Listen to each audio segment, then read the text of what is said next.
Hello and welcome to Let's Play Star Wars Knights of the Old Republic. My name is JB, and that's right, I will be playing through this celebrated RPG from Bioware. Knights of the Old Republic was released in the early 2000s to much critical acclaim, and after playing through this game, it's not too difficult to see why. This game has been hailed for its excellent storyline, great characters, and immersive setting. Three attributes that I absolutely love in a good game. And if you are familiar with Star Wars, then you already know quite a bit about the setting in which this game takes place, though you don't really need to be a Star Wars geek to enjoy it.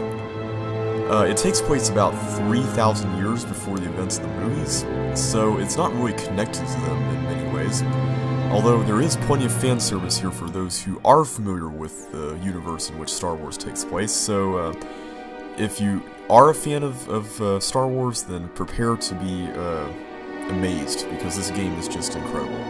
However, if you don't know Star Wars very well, then feel free to just sit back and enjoy the ride, because you will also enjoy this. Now, there are a couple of disclaimers I want to present before we officially begin. First of all, this LP will easily be the longest that I have attempted here on YouTube.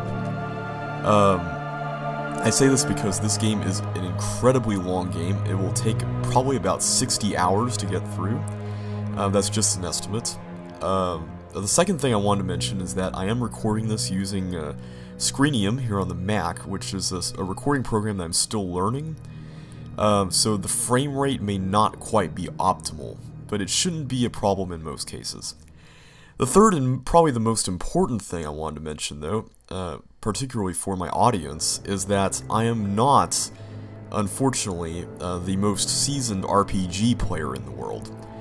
And as such, I don't intend to play this game from a role-playing perspective. And what I mean by that is I'm not going to be the type of person who's going to try to define a character and make all the decisions in the game as I would believe the character would make them. I think that is a great way to play the game, don't get me wrong. However, I don't really believe it would make for the most well-paced LP, at least in my case, so I do intend to just go through this game, making the decisions as if I were the one in the story. And it will help keep the LP running along pretty smoothly and at a reasonable pace. I'm also intending to explain, especially here at the beginning, how an RPG works, because I do realize that not all of my viewing audience may understand how role-playing games are played. But like I said, I'm not exactly the most seasoned role-playing game player, so I will try to explain some of these things in layman's terms, and I will not be going back to constantly reference some of these things throughout the game, since the game itself kind of takes care of a lot of it for you. So with that in mind, let's go move on to character creation.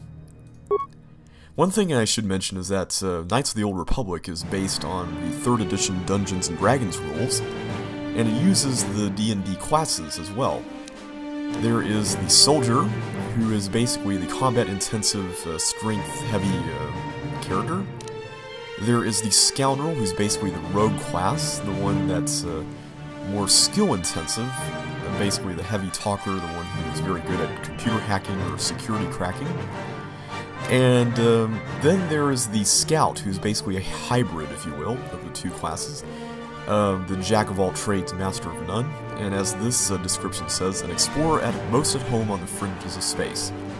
This is the class that I intend to play, mainly just because I can kind of show you various means of playing, or not means rather, but various things you can do with your character, and I think it will probably make them for the best LP experience, and it'll definitely be the most balanced.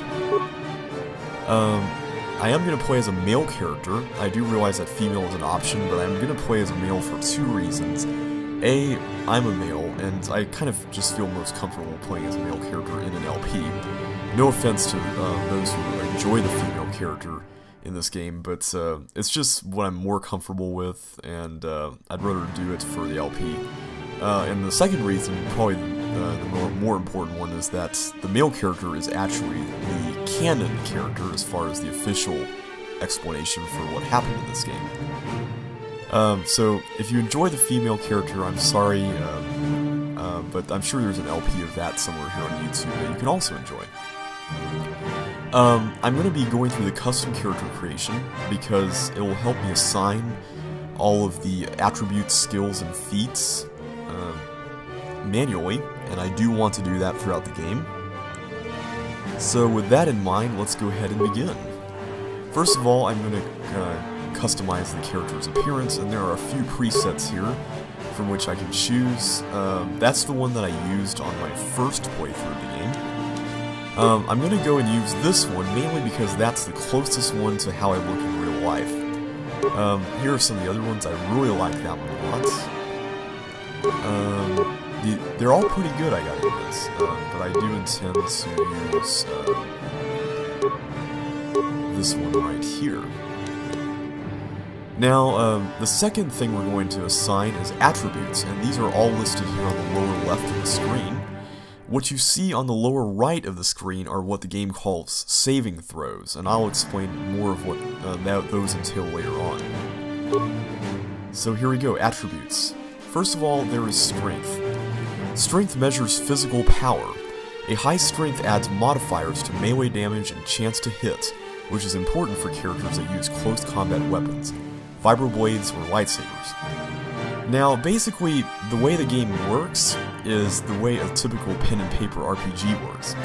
Essentially, the game makes a bunch of behind-the-scenes die rolls, if you will, and depending on what it rolls, it will determine if you are successful at making a move, since all the combat is turn-based. And when they say chance to hit, that's basically what they're referring to. Dexterity measures agility and reflexes. A high dexterity adds modifiers to ranged attack rolls, such as blasters and grenades, and increases a character's defense rating, making them harder to hit. Next up we have Constitution, which represents health and resiliency. A high Constitution adds modifiers to the vitality points gained at each level up. This is important for everybody, but essential for soldiers and Jedi Guardians. Next up is Intelligence, which represents knowledge and reasoning. A high intelligence adds modifiers to the number of points a character has to spend on essential skills. Wisdom represents willpower and perception. A high wisdom adds modifiers to Jedi force points and force power saving throws. The force powers of a Jedi with high wisdom are also much harder to resist. And finally, charisma, which represents personality and the ability to lead. A high charisma adds modifiers to force-related feats and powers that are very important to all the Jedi classes. It is also central to any persuasive talker, and believe me, I do intend to do a lot of persuasive talking. I'm going to try to allocate the points such that I'm essentially making up for some of what I'm losing by not being a soldier, because I do want to be successful in combat. So I'm probably going to put most of my points here in strength, and quite a bit in dexterity, and that's probably going to be the attribute that I will continue to allocate points to. I'm going to assign some to Constitution. Intelligence, probably not so much. Wisdom affects quite a bit of the skills, so I'm going to put that there. It also affects willpower, which is one of the saving throws. And finally, Charisma. Actually, let me give a little bit more to Wisdom. Alright, I think that looks like a pretty good build. If this isn't the build you were hoping for, I do apologize, but the nice thing about RPG is that there's really no one way to play it, and this is the way I intend to play this character. Next up we have skills. Each of your character's skills has a number associated with it. This is the skill rank and determines how good the character is with that skill. When using a skill to perform an action, the rank is compared against a difficulty check number.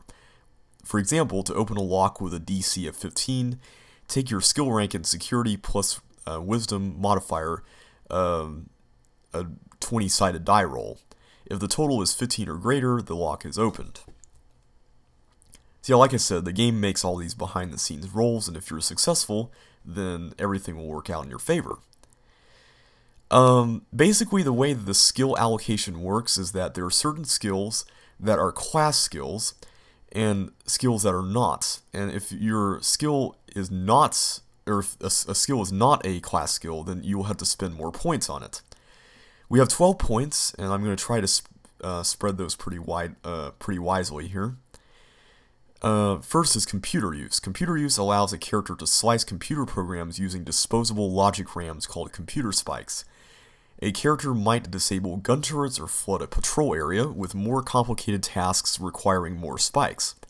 A high rank in this skill reduces the number of spikes required by 1 to a minimum of 1 for every 4 points total, including attribute score modifiers.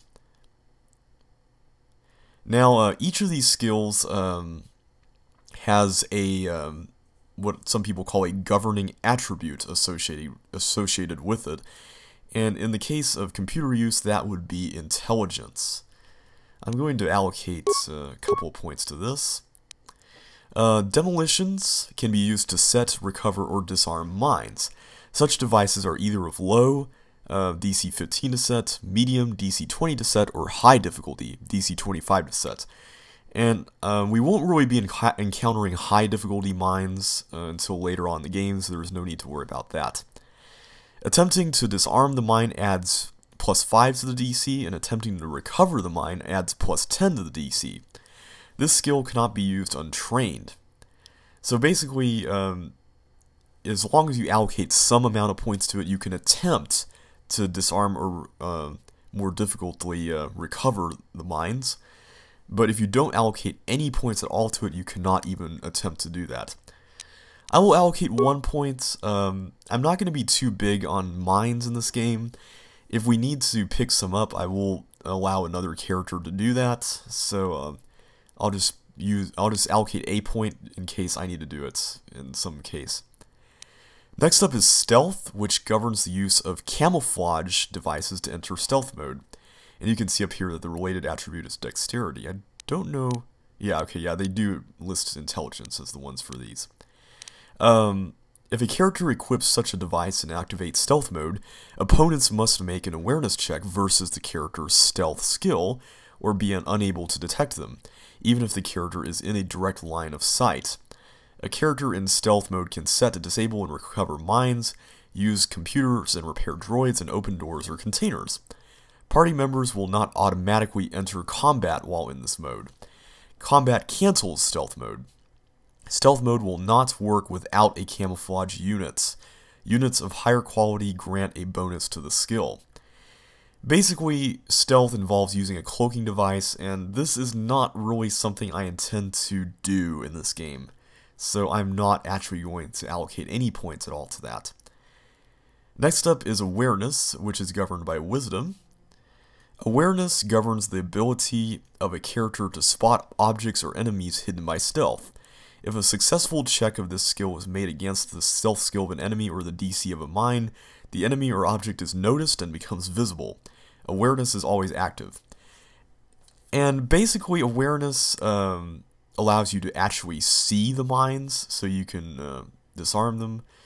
I'm going to try to put some points in this skill just so I can be aware of those things, so to speak. And next up we have Persuade, which is governed by Charisma. Only the main player character can select this skill during level up, and that makes sense because it's only the main player character who's going to be talking to everybody else in the game. Persuade options appear in dialogue when interesting or sensitive information is available that a character might otherwise be reluctant to reveal.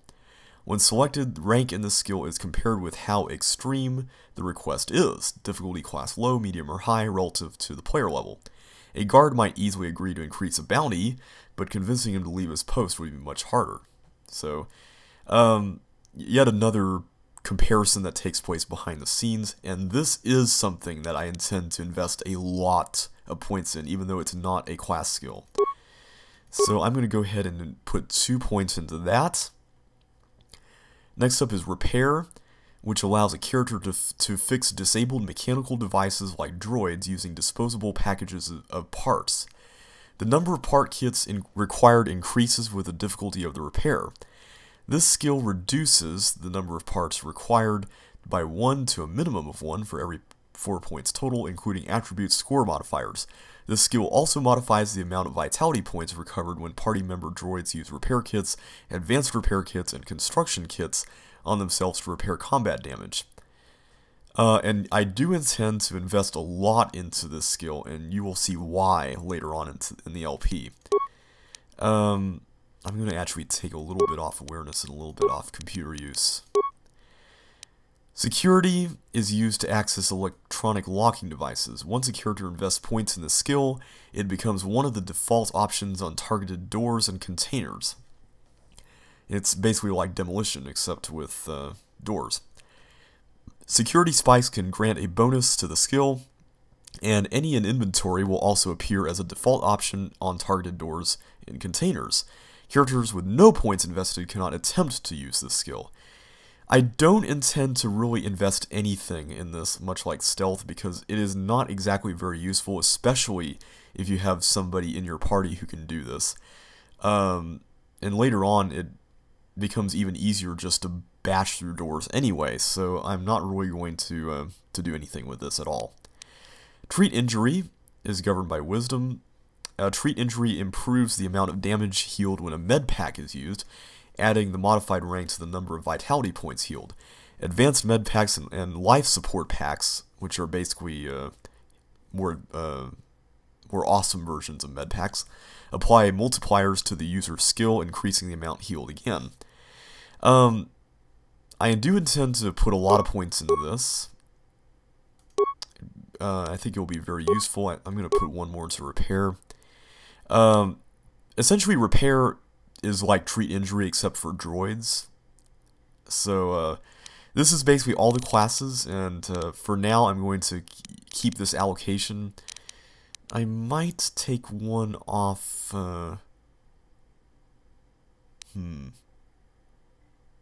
Might take one off demolition, because I do want to.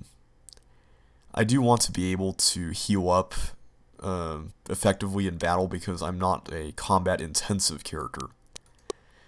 Next up is feats, and as the game explains here, some feats allow you to use special items like heavy armor or implants. Other feats modify saving throws and skill checks during the game, and some feats, such as power attack, are used during combat. Check the description for details on a specific feat.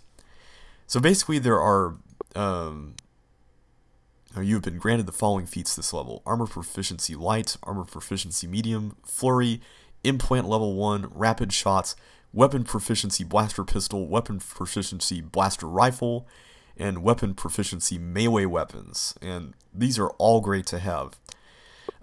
Basically, feats are the various abilities that you have, as far as fighting, as far as modifiers to your attributes and whatnot. And for now, I'm going to be putting a point into 2-weapon fighting. So I'm going to select this one, because I do intend to fight with 2 lightsabers. And yes, we will be using lightsabers. I'm sure that's no surprise to everybody out there, but we do want to fight with lightsabers, and I do intend to play as a melee character, partially because, once again, I want to fight with lightsabers, but also because a lot of the party members that we will be picking up are ranged, as in they use blasters or grenades. So I'd like to kind of balance that out a little bit. And fighting with 2 weapons, admit it looks amazing. And finally, there is the matter of my name. And hilariously enough, I went with the random name when I first played this game, and I got Cran Gallon, which, to be honest, kind of sounds like a juice. So I'm going to Han Polo. I know these are random, but they didn't have to select something that sounded like Han Solo. I'm going to go with the name Kane. It just sounds like a cool name, and it's pretty simple and straightforward. So with that in mind, we're going to start. You can see here are points that have been allocated to Fortitude, Reflex, and Will based on our decisions here. Essentially, these, like I said, are the saving throws, and they determine if you are protected against an enemy's attacks. I believe will has to do with powers, so if you ever encounter like a Dark Jedi, and if they attempt to use the Force on you, then this will determine if you are affected by that or not, if you get saved from that. Reflex has to do with dodging, I believe, when it comes to attacks, and Fortitude, I think, deals with how much an attack affects you. So, with that in mind, we are ready to begin playing Star Wars Knights of the Old Republic.